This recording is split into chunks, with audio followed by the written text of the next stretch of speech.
All right, fourth grade, this is page 618, 619. We're talking about rounding again. We just from way back when, only today we're doing it with decimals, okay? So we're gonna be doing it in two ways, one to the nearest whole number and one to the 10th spot, okay?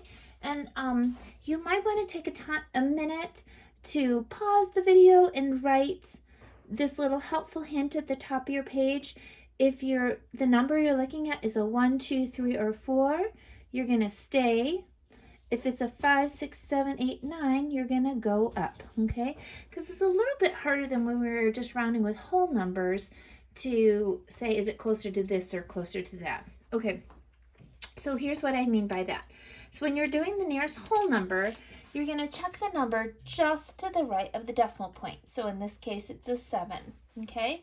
So when we look at our little hint, which is a 7, that says to go up. So it tells the number on this side, which is your whole number, says to 9, go up to 10, okay?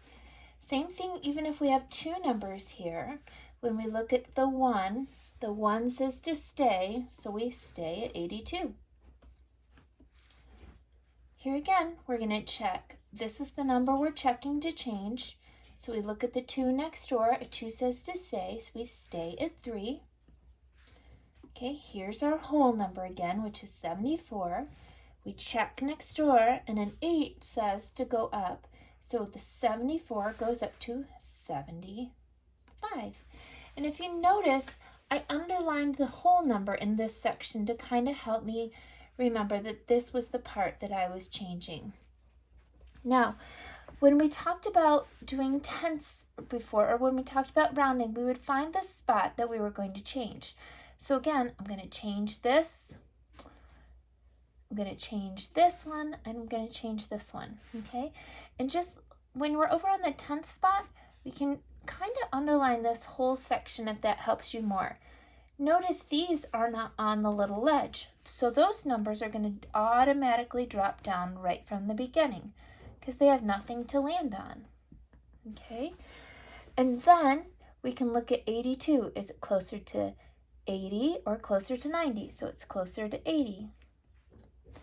12, is it closer to 10 or closer to 20?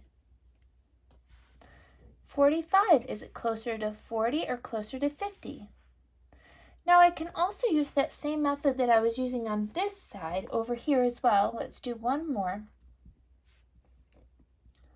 Okay, again, this is the part that I'm changing, okay? I put down the 71, okay? This is my 10th spot, so I can look next door, and a 6 says to go up, so we would go up to a 6, or go up to 60. So we can use that same method. Okay, so let's do one more over on this side again, just as a reminder. I don't know why I keep using 70. Let's do 71.62 this time, okay? So again, this is the part that I'm going to decide about changing, okay? So I look next door. A 6 says to go up, so we tell that part that we underline that we're changing to go up to a 72. So notice on this side, when we're doing whole numbers, you don't end up with a decimal. But when we're over here on the 10th side, we do, okay? And you're going to be doing the same thing when you're in a story problem as well. Just make sure you're reading your directions, because the directions will tell you whether you're going to the nearest whole number or the 10th spot. So good luck and have fun doing some rounding.